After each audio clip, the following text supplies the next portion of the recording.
L'amour est une émotion puissante, un sentiment qui peut transformer nos vies de manière profonde et significative.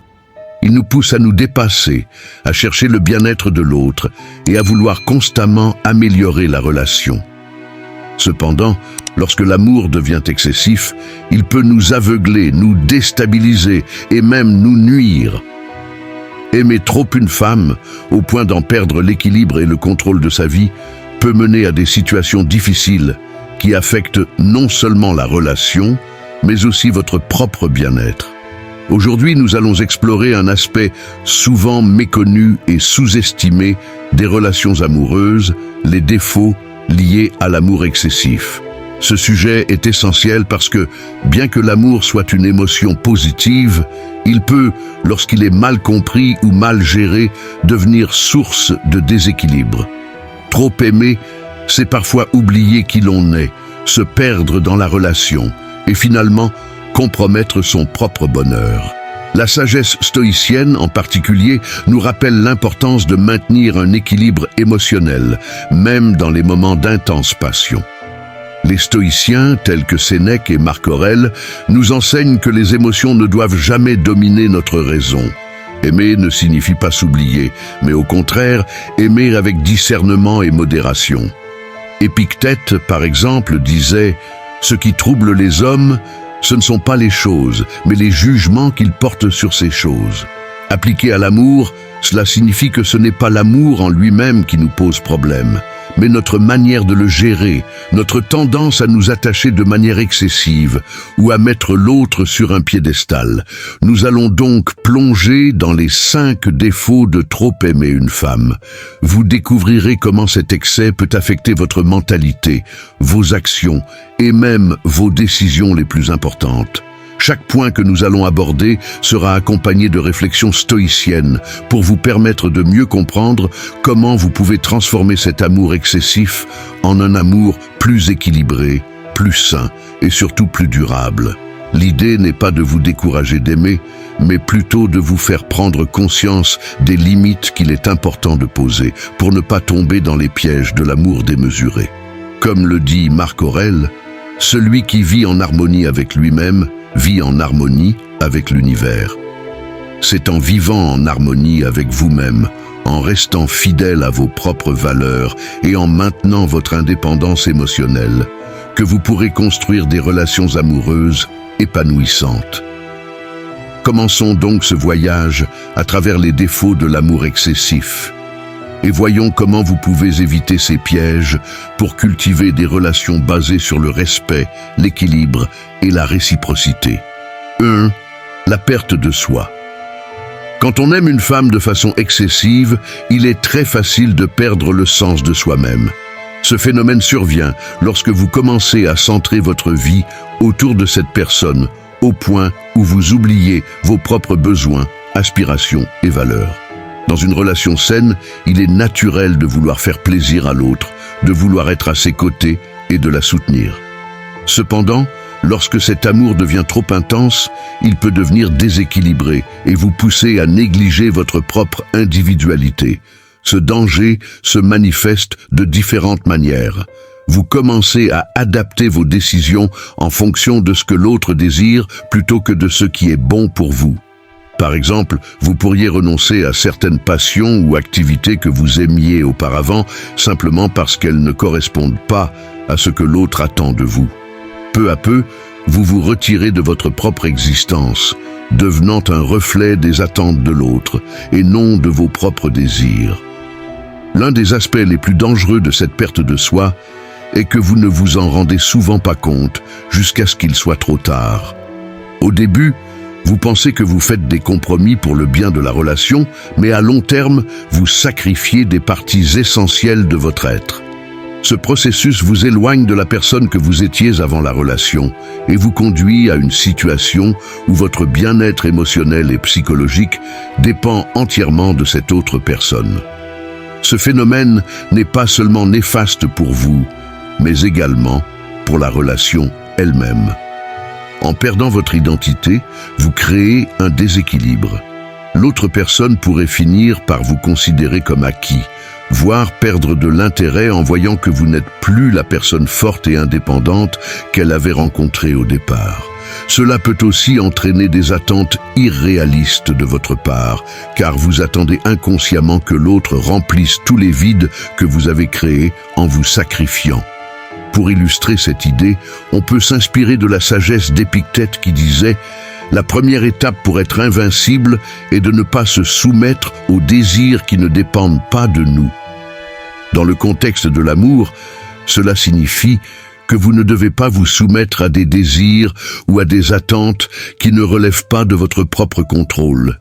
Si vous basez votre identité sur la façon dont une autre personne vous perçoit ou sur ce que vous croyez qu'elle attend de vous, vous devenez vulnérable et dépendant de quelque chose qui ne vous appartient pas.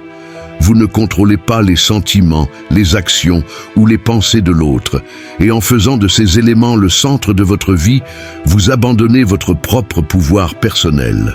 Pour éviter de perdre son identité dans une relation, il est essentiel de conserver un équilibre. Cela signifie continuer à cultiver vos propres intérêts, maintenir des amitiés et des activités en dehors de la relation, et ne jamais oublier vos valeurs profondes. Aimer, c'est offrir, mais c'est aussi savoir se préserver et protéger l'essence de qui vous êtes. En fin de compte, le véritable amour est celui qui vous permet de grandir en tant qu'individu, et non celui qui vous fait renoncer à vous-même. Vous devez toujours être le protagoniste de votre propre histoire, et non un acteur secondaire dans celle de quelqu'un d'autre. Deuxième, l'obsession et la jalousie. L'amour, lorsqu'il est trop intense, peut rapidement se transformer en obsession. Cela se produit lorsque vous investissez tellement de temps, d'énergie et d'émotion dans une personne que vous commencez à surveiller chaque détail de sa vie, à anticiper ses moindres actions et à ressentir une inquiétude constante face à ce qu'elle pourrait faire ou dire. L'amour qui devient obsessionnel n'est plus une source de bonheur, mais un fardeau qui engendre de la frustration, de la peur et du doute. Dans cet état d'esprit, la jalousie s'installe inévitablement. Vous commencez à voir des menaces partout, un simple sourire échangé avec un inconnu, un message reçu tard dans la nuit, ou même un moment passé sans vous. Ces comportements, qui pourraient sembler anodins dans une relation saine, prennent une dimension démesurée lorsque l'amour se transforme en obsession. La jalousie devient une réaction incontrôlable, nourrie par l'insécurité et la peur de perdre l'autre. Vous vous mettez à interpréter chaque geste, chaque parole, à chercher des preuves qui confirment vos craintes. La jalousie excessive peut également détruire la confiance dans une relation. Elle conduit à des comportements irrationnels comme fouiller le téléphone de l'autre, poser des questions intrusives ou exiger des preuves constantes d'amour et de fidélité. Cela finit par étouffer l'autre personne, qui peut se sentir surveillée, contrôlée et accablée par ses attentes irréalistes. L'amour ne devrait jamais être une cage dans laquelle on enferme l'autre. Lorsque l'obsession prend le dessus, la relation devient toxique. Ce phénomène est particulièrement bien décrit dans la philosophie stoïcienne, qui enseigne l'importance de garder le contrôle de nos émotions. Marc Aurèle, dans Penser pour moi-même, disait « Celui qui vit en harmonie avec lui-même vit en harmonie avec l'univers ». Cette citation rappelle que l'obsession et la jalousie découlent souvent d'un déséquilibre interne.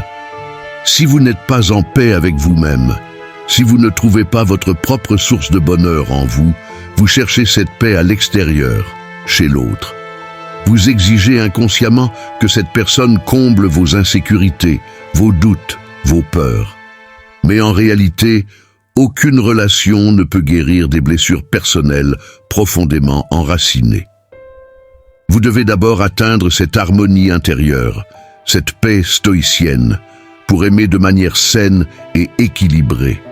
La jalousie excessive naît aussi du désir de contrôle. Vous voulez contrôler la manière dont l'autre vous aime, contrôler ses pensées, ses actions, ses interactions avec le monde extérieur. Mais comme l'enseignaient les stoïciens, il est illusoire de chercher à contrôler ce qui échappe à notre portée, ce que ressent l'autre personne, ce qu'elle fait lorsqu'elle n'est pas avec vous, Ce sont des choses qui ne dépendent pas de vous. La sagesse stoïcienne nous invite à accepter cette réalité, car lutter contre elle ne fait qu'accroître notre souffrance.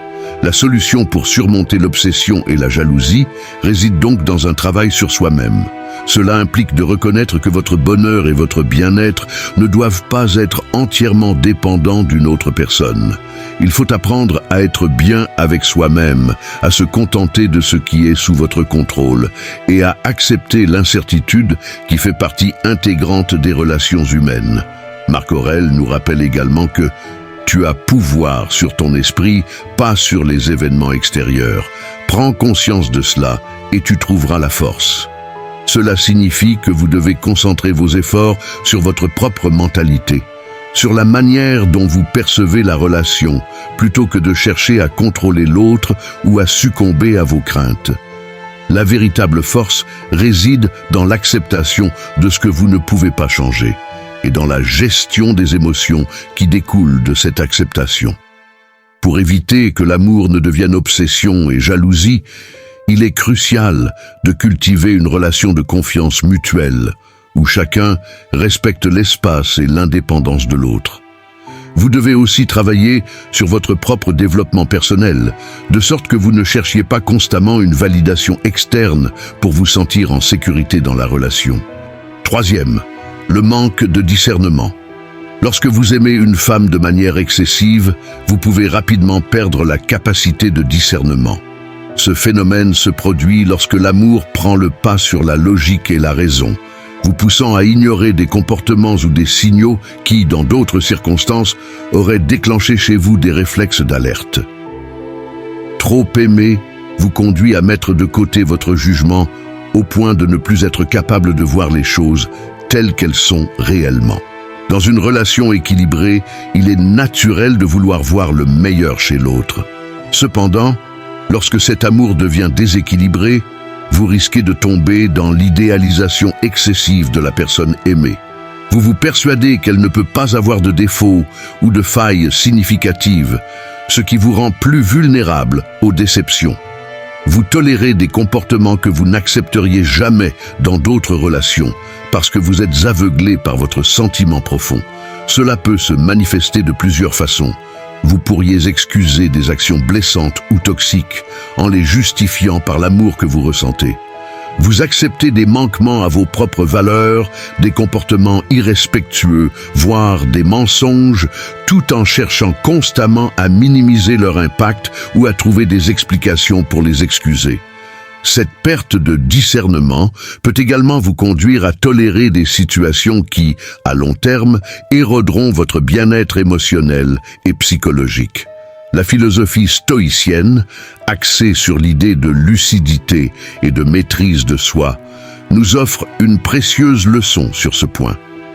Sénèque disait « Il n'est pas possible de vivre heureux si l'on se laisse diriger par les apparences ». Ce que Sénèque nous rappelle ici, c'est que l'amour excessif fausse notre perception de la réalité. En vous concentrant uniquement sur ce que vous voulez voir, la beauté, l'affection, les qualités que vous idéalisez chez l'autre, vous perdez de vue la réalité complexe et imparfaite de chaque être humain. Vous êtes dirigé par l'apparence, par l'illusion de ce que vous espérez que l'autre soit, plutôt que par ce qu'elle est vraiment. Ce manque de discernement vous plonge dans une forme de déni, où vous préférez éviter de regarder en face les aspects moins agréables de la relation, de peur de compromettre votre bonheur.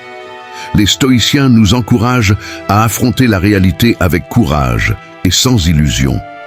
Cela signifie que, même en amour, il est crucial de conserver un regard critique et lucide. Ne pas voir les défauts de l'autre ou refuser de les reconnaître peut sembler protecteur à court terme, mais à long terme, cela conduit inévitablement à des désillusions et à des douleurs émotionnelles profondes. Dans une relation déséquilibrée par trop d'amour, vous risquez aussi de prolonger des situations toxiques simplement parce que vous refusez de reconnaître la vérité. Vous croyez que votre amour est assez fort pour tout surmonter, même les abus émotionnels ou les manquements répétés. Vous finissez par vous persuader que l'autre changera ou que votre amour suffira pour réparer ce qui ne fonctionne pas. Cette illusion de contrôle et de pouvoir sur l'autre est une erreur fatale, car en réalité, comme l'enseignaient les stoïciens, nous ne pouvons contrôler que nous-mêmes et non les actions ou les pensées d'une autre personne. Marc Aurèle disait « Accueille ce qui t'arrive, même si cela te semble injuste, la nature l'a voulu ainsi ». Cette citation nous rappelle que nous devons accepter la réalité telle qu'elle est et non telle que nous voudrions qu'elle soit. En amour, cela signifie être capable de voir les défauts de l'autre et de la relation, et de prendre des décisions basées sur la réalité plutôt que sur l'idéalisation ou les espoirs illusoires. Accepter les choses comme elles sont vous permet de rester fidèle à vos principes et à vos valeurs, tout en évitant de tomber dans des relations destructrices ou insatisfaisantes. Pour préserver votre capacité de discernement, il est essentiel de rester fidèle à vous-même et de ne pas laisser l'amour vous détourner de vos propres standards de respect, d'intégrité et de bien-être.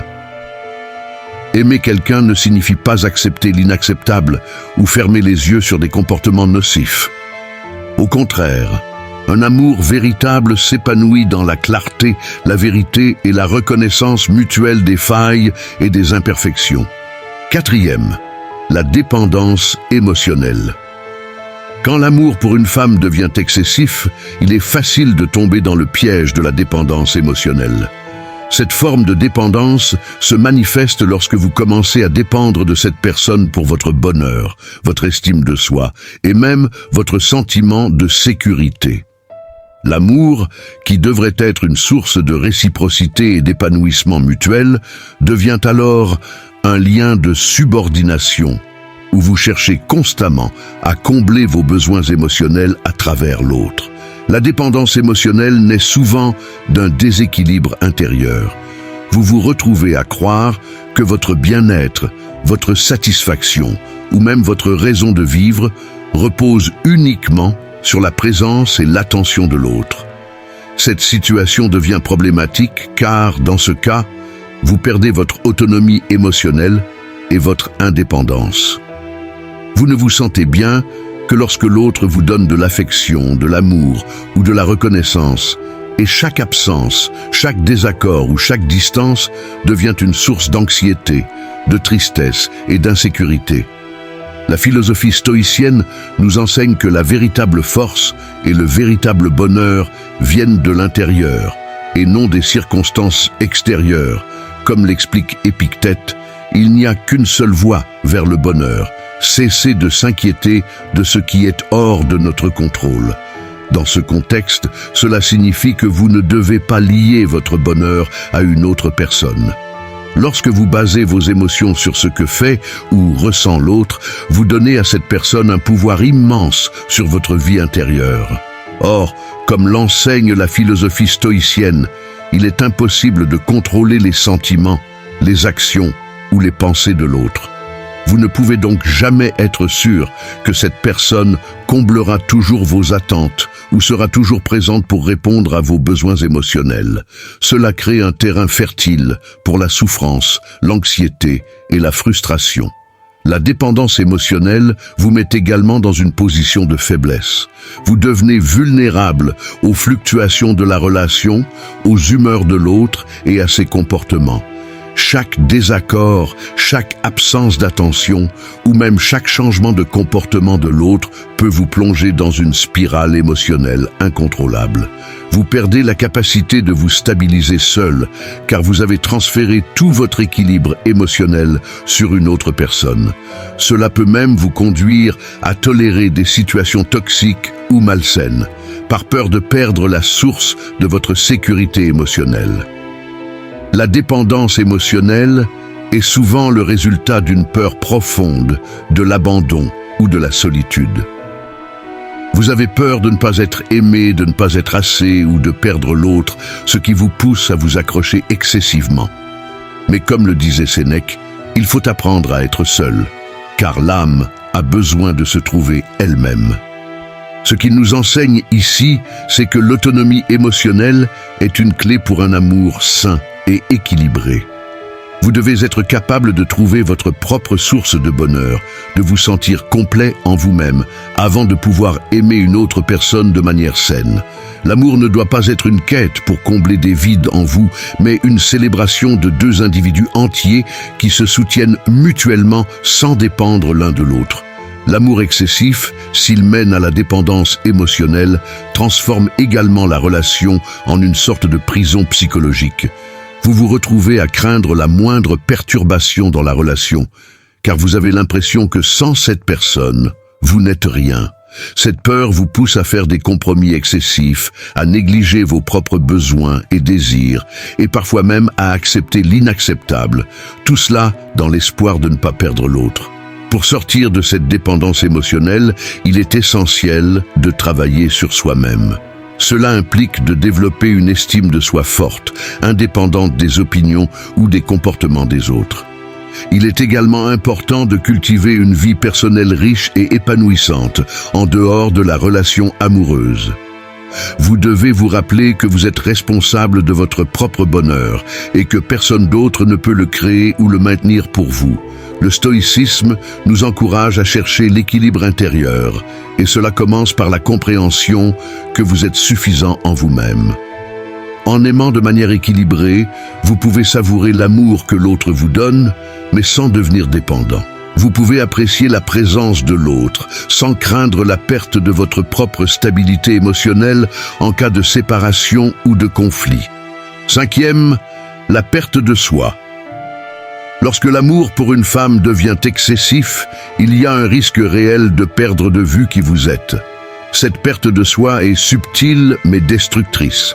Elle survient quand, dans votre désir de satisfaire l'autre et de maintenir la relation, vous commencez à sacrifier vos propres besoins, désirs, valeurs et parfois même vos rêves.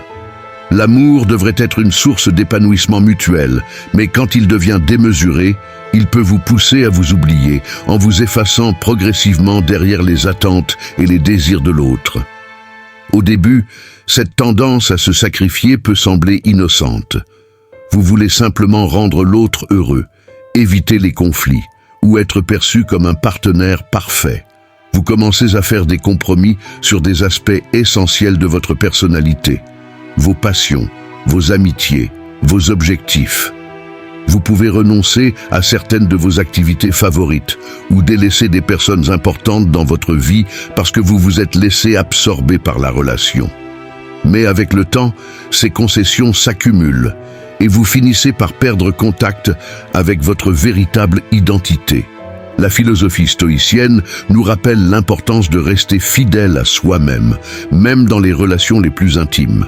Comme l'affirmait Marc Aurèle, il n'y a rien de plus méprisable que celui qui se dévalue lui-même. Dans ce contexte, se dévaluer signifie oublier qui vous êtes et sacrifier vos propres besoins pour quelqu'un d'autre. Cette citation met en lumière le fait qu'il est essentiel de garder une estime de soi solide.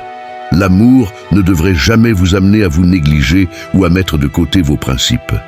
Quand vous perdez de vue qui vous êtes, vous vous privez non seulement de votre propre bien-être, mais aussi de la possibilité d'apporter une valeur authentique à la relation. Une relation saine est celle où chacun peut s'épanouir pleinement, en restant fidèle à son identité propre. En aimant de manière excessive, vous courez aussi le risque de fusionner totalement avec l'autre, au point de ne plus savoir où vous commencez et où l'autre finit. Cela peut sembler romantique au début, mais en réalité, cela crée une dynamique malsaine où vous devenez entièrement dépendant de la validation et de l'opinion de l'autre. Vous cherchez constamment à plaire, à vous conformer à ses attentes, et vous perdez peu à peu votre indépendance émotionnelle et psychologique. Vous n'agissez plus selon vos propres valeurs, mais selon ce que vous pensez que l'autre attend de vous. Cette perte de soi peut également conduire à un déséquilibre profond dans la relation. Plus vous sacrifiez des aspects de vous-même, plus vous devenez vulnérable à la manipulation ou aux abus émotionnels. L'autre peut, consciemment ou inconsciemment, prendre l'habitude de profiter de votre dévouement excessif. Vous finissez par vous sentir dévalorisé, vidé de votre énergie, et vous réalisez trop tard que vous avez donné plus que vous ne le pouviez, sans rien recevoir en retour. Les stoïciens croyaient fermement en la maîtrise de soi et en l'importance de vivre en accord avec nos valeurs les plus profondes. Sénèque disait « Personne ne peut bien gouverner s'il ne se gouverne d'abord lui-même ». Cela signifie que pour aimer de manière équilibrée et saine, vous devez d'abord être en paix avec vous-même. Vous devez connaître vos limites, vos besoins et vos valeurs, et les respecter. Gouverner sa propre vie implique de tracer des limites claires, même dans l'amour. Ces limites vous protègent de l'effacement total de votre personnalité et vous permettent de conserver une place pour vos propres aspirations. En restant connecté à vous-même, vous devenez un partenaire plus fort, plus authentique et plus équilibré. Un autre effet pervers de la perte de soi est qu'elle peut générer de la frustration et du ressentiment à long terme. Lorsque vous réalisez que vous vous êtes perdu dans une relation, vous pouvez commencer à vous sentir piégé. Vous voyez que l'autre ne vous reconnaît plus pour qui vous êtes réellement, mais plutôt pour la version de vous que vous avez créée pour le satisfaire. Cela peut conduire à un vide émotionnel et à un sentiment d'injustice, car vous avez sacrifié une partie de vous-même sans avoir l'impression d'obtenir en retour l'épanouissement espéré. La solution pour éviter la perte de soi dans une relation amoureuse est de cultiver un amour équilibré, basé sur la réciprocité et le respect mutuel des identités individuelles. Cela implique de prendre le temps de réfléchir à vos propres besoins et désirs, de maintenir des activités en dehors de la relation et de ne jamais perdre de vue vos objectifs personnels. L'amour ne doit pas être un obstacle à votre croissance personnelle, mais plutôt un terrain fertile pour que vous et votre partenaire puissiez grandir ensemble, chacun conservant son intégrité.